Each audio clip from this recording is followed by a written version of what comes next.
দাঁড়াও। কে যাচ্ছে ডাকলি কেন? আগে 550 ছিল আর 50, এই 600 টাকা দাও। ওই রাখা তাহলে লিখে রাখো, পরে দেবো পরে। বাবা, এভাবে আর কতদিন? আমারও তো সংসার আছে, এই দোকানটুকু চালিয়ে খাই। এই বুড়ো তো সাহসটা মন না, তুই মোমো টাকা খরচ, তুই জানিস না কার লোক? এই কি চেয়ারম্যান চামচাকে আকাশে চাঁদা দিয়ে হয়ে গেছেন নাকি? থাক থাক, আমার টাকা লাগছে না। তোর ভয় দেখতেছি। এদের সাথে ঝামেলা করে লাভ আছে বাজান? এরা তো আছে গরিবদের রক্ত চোষার জন্য। কিন্তু চাচা, আমরা যদি এভাবে রুখে না দাঁড়াই তাহলে তো আমাদের উপর আরো অত্যাচার বেড়ে যাবে। যাও বাবা যাও, তুমি বাড়ি যাও।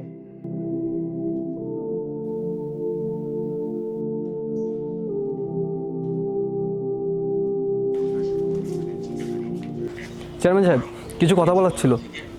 জি, কি বলবো বলো। মসজিদের পোলা শফিক আছে না, ও খুব বেয়াদব হয়ে গেছে। কেন, কি করেছে ও তোদের সাথে? আজকে দোকানে গেলেও আমার ধাক্কা দিছে, আর দোকানদারও মেলা বাড়িছে। ও আমাদের দ্বারাও বিল চাই, আমরা বলেছি আমরা আপনার লোক, আর ওই শফিক কয় আমাদেরকে আপনার সামসা। আরে এইসব সামান্য বিষয় নিয়ে পড়ে থাকলে হবে? ও তো আমাদের কাছে চুনোপুটি, ও কয়দিন পরে ঠিক হয়ে যাবে। আর শোন, আগামীকালকে ঢাকা থেকে একজন মেহমান আসতেছে, তার সার্বিক বিষয়ের জন্য কোনো সমস্যা না হয় তোরা বিশেষভাবে খেয়াল রাখবি। আচ্ছা ঠিক আছে। আচ্ছা তাহলে তোরা যা। ঠিক আছে। আপনাদের শহর থেকে আমাদের এলাকাটা অনেক সুন্দর, পরিবেশটা বিশেষ করে খুব ভালো। হ্যাঁ, আমি ঘুরে দেখলাম, আপনাদের এলাকাটা আমার খুব ভালো পছন্দ হয়েছে। শুধু এই না, এর থেকে অনেক ভালো জায়গা আছে আমাদের এলাকায়। হ্যাঁ, আমিও বুঝছেন বেশ কিছুদিন ধরে ভাবতেছি যে একটা ফ্যাক্টরি করবো এরকম এলাকার দিকে, এলাকার মানুষের কাজকামের ব্যবস্থাও হবে, এরকম একটা বড় জায়গার প্রয়োজন ছিল। তো আপনি যদি একটু ব্যবস্থা করে দিতে পারতেন। আচ্ছা দেখি, সমস্যা নেই, টাকা পয়সা নিয়ে কোনো সমস্যা হবে না। এই জায়গাটা কার এটা? এটা তো অনেকজন চাষির জায়গা। আচ্ছা দেখি, আপনি বলছেন, দেখি আমরা কথাবার্তা বলে দেখি কি দেখি করা যায়। আপনার টাকা পয়সা নিয়ে কখনো সমস্যা হবে না, কারণ আপনাকে না আমি কিছু বেশি দেব, সেটা নিয়ে চিন্তা করার দরকার নেই। আপনি শুধু দেখেন আমাকে এরকম একটা জমি মাছ করে দিতে পারেন কিনা। দেখি চাষিদের সাথে কথা বলে দেখি কি করা যায়। এই পাশের এই জায়গাগুলো কার? আমি যতদূর যা জানি, দোকানদার চাচার একটু আছে, আর সুমায়ের আব্বার একটু আছে। আচ্ছা আচ্ছা, তাহলে কি করতে হবে বুঝলে তো? তা কি আর বলা লাগে? আচ্ছা ঠিক আছে, তাহলে চলেন আমরা যাই। আচ্ছা, আপনি একটু দেখেন তাহলে। আচ্ছা ঠিক আছে। এই যে চাই, এদিকে আসেন, আমার তো কথা আছে। কি হয়েছে ভাইপো? আরে আসেন না, কথা আছে তো।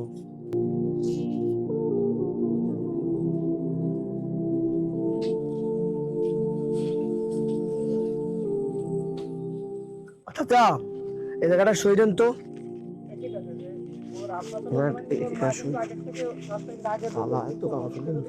এটা কিসের কাগজ বাবা? জানাই তো, আমি লেখাপড়া জানি না। আরে সরকারি অনুদান আসবে আপনার নামে, আরে সই করে নেন। তাড়াতাড়ি সই করেন। এটা নিলি কেন? তোদের এত বড় সাহস, তোরা আবার এই গরিব লোকটাকে ঠকানোর জন্য বেরিয়েছিস? কি হয়েছে বাবা? কিছুই তো বুঝলাম না। তোরা আপনাকে মিথ্যা বলেছিস চাচা, আপনার ওই রাস্তার পাশে জমিটুকু পুরো আপনাকে মিথ্যা বলে কাটে নিচ্ছিস। শফিকের বাচ্চা, তুই কিন্তু অনেকবার বাড়তেছিস। আরে চুপ থাক সন্তান দল, তোরা যে তার জমি নেওয়ার জন্য সব লোকের টাকা খাইছিস, সব আমি দেখেছি। তুমি কি বাচ্চা, তোর কিন্তু সময় হয়ে গেছে। তোরে কিন্তু দেখে নেবো। আরে যা যা, কালকে আমি দেখেছি সব, তোর কর্মকাণ্ড সব ফাঁস করার জন্যই আমি কালকে যাচ্ছি থানায়। ভাইপো, তুমি যদি আজকে না থাকতে তাহলে পুরো নিশ্চয় হয়ে যেতাম আজকে। আরে কি বলে ধন্যবাদ জানাবো ভাইপো? আরে না চাচা, ধন্যবাদ দিতে হবে না, শুধু একটু দেখে শুনে চলাফেরা করেন, ওরা কখন কি করে তা তো আর বলা যায় না। চলেন তাহলে যাই। আচ্ছা ঠিক আছে ভাইপো, আমি এখন একটু দেখে শুনে চলাফেরা করবো। কবে যে আমি দিয়ে দেবো তো নিজেই জানি না। ঠিক আছে।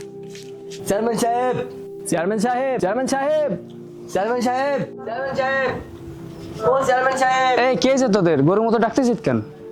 কাজটা কি ঠিক মতো করতে পারিস? মানে কি তোরা এটুক কাজও করতে পারলি না? ওই শফিকের জন্য কিছু করতে পারলাম না, তাহলে শোনেন।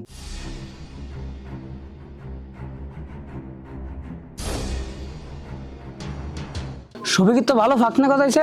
দাঁড়া, ওর ফাঁকনা কিভাবে ভাঙতে আমার ভালোভাবে জানা আছে। তাহলে শোন, তোরা আমার নতুন বাড়ির সাথে নিয়ে আসবি, আর এই কাজটা যেন কোনোভাবে মিস না হয়। এখন যা তোরা।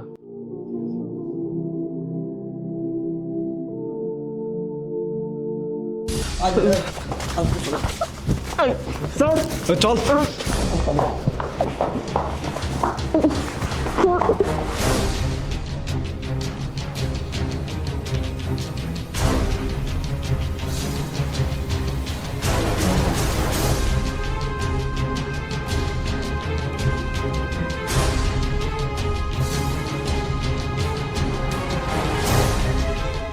এই মুখ খুল। স্যার, স্যার ও তাহলে আপনি আমার এই জায়গা আনছেন কেন? কি রে শফিক, তোর নাকি পাখনা গলাইছে? আমার নামে নাকি কোথায় কমপ্লেন করবি? করবোই তো, ওই তো অবৈধ হবে চেয়ারম্যান, আবার অবৈধ কাজকামও করবেন। আপনি কি মানুষ?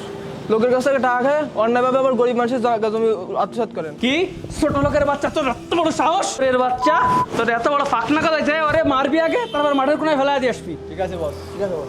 এই শোনো, এই জানোয়ার।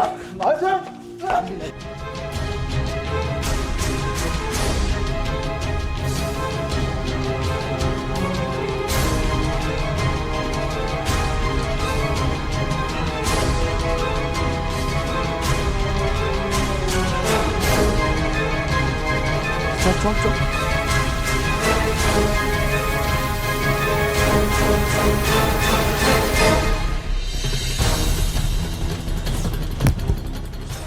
তুই কিছু দেখছিস?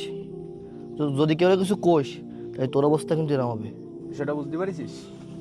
ধর আয় চল।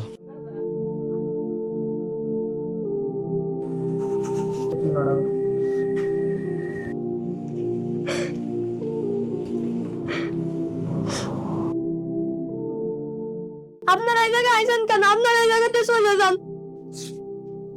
আপনারা এখান থেকে চলে যান। দেখেন চেয়ারম্যান সাহেব, ও কত বড় বিয়াদব, ও আপনার অপমান করে। আমার তো তখনই মনে হয় থাপ্পা দাঁত ফেলে দিই। তোরা কি থামবি? পরবর্তী কাজের কথা কি মনে আছে? পরবর্তী কাজ আবার কি? শোন শোন, এবার কি মনে পড়িছে? এবার যেন আর কোনো ঝামেলা না হয়। না এবার আর কোনো দামে যাবে না, পানির মতো করে ফেলাবেন। আচ্ছা ঠিক আছে, চল তোরা। ও চাচা, এই চাচা, চাচা, ওই চাচা এদিকে আসেন। এদিকে আসুন। এই চাচা, এদিকে আসেন। কি হয়েছে কও? এই তোমার না এদিকে আসতে বলতেছি, এদিকে আসো। আরে ওহনি দাঁড়ায় এই কও। এই এত কথা বলো কেন? তোমার ডাকতেছি না? এই চলো। আরে ছাড়ো। এই আরে সই করেন, আরে সই করেন। সুগার এই সই করেন। সই কর। না এই করতে বলছি না। হয় সই কর, সই কর, এটা সই কর। করেন। এই সই করো। এই নে সই নে, নে সই নে, নে। ওকে দিলাম। চল। আল্লাহ, তুমি এই চেয়ারম্যানের এই ক্ষমতাকে ধ্বংস করে দাও আল্লাহ। চাচা এক কাপ চা দেন। চাচা আপনি কান্না করছেন কেন? কি আর বলবো হুজুর, তাহলে শোনেন। ওহনি দাঁড়ায় এই কও। এই এত কথা বলো কেন? তোমার ডাকতেছি না? এই চলো। আরে ছাড়ো। এটা সই করেন। সুগার এই সই করেন। সই কর। না এই করতে বলছি না। হয় সই কর, সই কর, এটা সই কর। করেন। না সই কর, এখানে সই কর। এই সই করতে বলছি না। সই করো। এই নে সই নে, নে সই নে, নে। ওকে দিলাম। চল। কি বলেন চাচা, ওরা আপনার জমি কেড়ে নিয়েছে?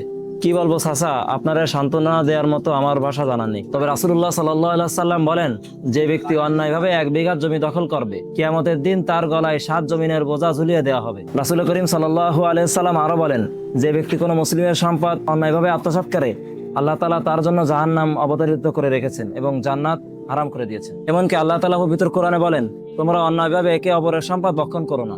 চাচা আপনি আল্লাহর কাছে দোয়া করেন আর আল্লাহর কাছে বিচার দেন, আল্লাহ অবশ্যই একটা ফয়সালা করবেন। আর আমাদের মতো গরিব মানুষের তো কোনো আইন নেই।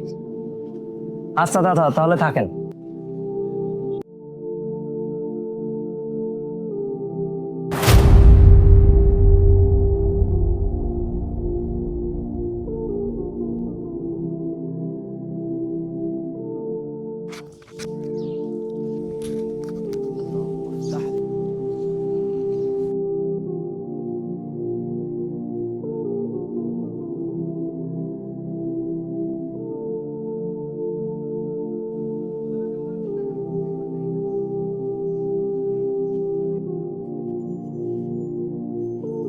হুজুর আসসালামু আলাইকুম ওয়া রাহমাতুল্লাহ। ওয়ালাইকুম আসসালাম ওয়া রাহমাতুল্লাহ। হুজুর আপনার সাথে একটু কথা ছিল। হুজুর আমি অনেক খারাপ কাজ করেছি, আমি মানুষের হক নষ্ট করেছি। আমি কি জান্নাতে যেতে পারবো? আল্লাহ কি আমাকে ক্ষমা করবেন? কি বলেন চেয়ারম্যান সাহেব, আল্লাহ অতি দয়ালু, আল্লাহ অবশ্যই ক্ষমা করবেন। আপনি যাদের উপর জুলুম করেছেন তাদের প্রাপ্য ফিরিয়ে দিন আর আল্লাহর কাছে তওবা করেন, ইনশাআল্লাহ আল্লাহ অবশ্যই ক্ষমা করবেন।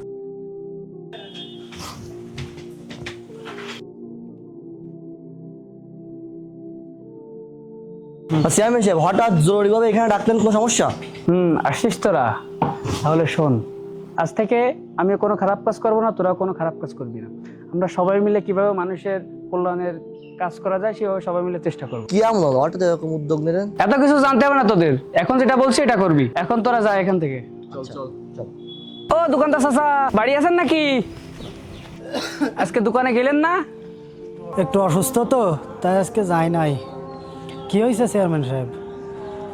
দেওয়ার মতো তো আর কিছু নাই, এই বাড়িটুকু ছাড়া। দয়া করে এটুকু আর কেড়ে নেবেন না। আমাকে মাফ করে দিন চাচা, আমার বড় ভুল হয়ে গেছে। এই নেন চাচা আপনার জায়গার দলিল, আমার আপনি মাফ করে দেন, আমার মেলা বড় ভুল হয়ে গেছে। চাচা আমি এখন থেকে মানুষের সার্বিক কল্যাণে কাজ করবো ইনশাল্লাহ, আমার জন্য দোয়া করবেন।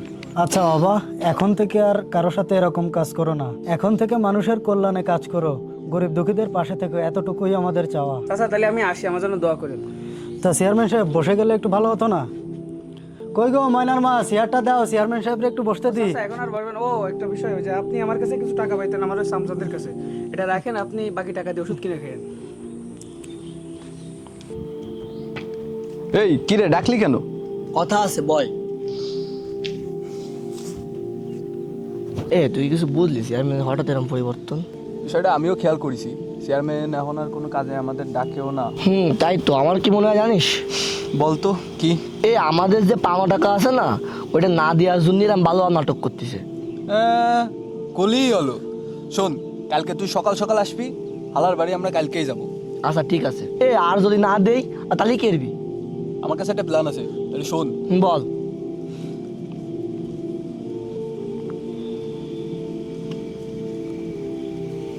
আচ্ছা ঠিক আছে, কালকে সময় মতো চলে আসিস, আমার বাড়ি একটু কাজ আছে, আমি বাড়ি গেলাম। তো শোন, বাড়ি যা, আর কালকে আসার সময় মালটা নিয়ে আসিস। আচ্ছা ঠিক আছে, যা। দাঁড়ান, আমরা আপনার বাসার দিকে যাচ্ছিলাম, তা দেখা হয় ভালোই হলো। কিছু কথা ছিল। এই কি হয়েছে বলো, সাইডে আসো। চেয়ারম্যান সাহেব ভালো হয়ে গেছেন, ভালো কথা, কিন্তু এখন আমাদের দিনা হলো বুঝে দেন। তোমাদের আবার কিসের দিন হবে? হাই হাই, আমরা যে দোকানদারের জমি এনে দিলাম সেই হিসেব কি ক্লিয়ার করেছেন? তারপর শফিককে যে সরাই দিলাম, এর হিসাব ক্লিয়ার করেছেন? আর আমি তো ওই দোকানদারের জমি ফিরিয়ে দিছি। দেন চেয়ারম্যান সাহেব, আপনি যা করেছেন করেছেন, আমরা আপনার কাছে টাকা পাবো, আপনি আমাকে টাকা দেবেন। দেখ বেশি টাকা টাকা করিস না, যদি বেশি বাড়াবাড়ি করিস শফিক মার্ডারের মামলায় তোদের ঢুকিয়ে দেবো।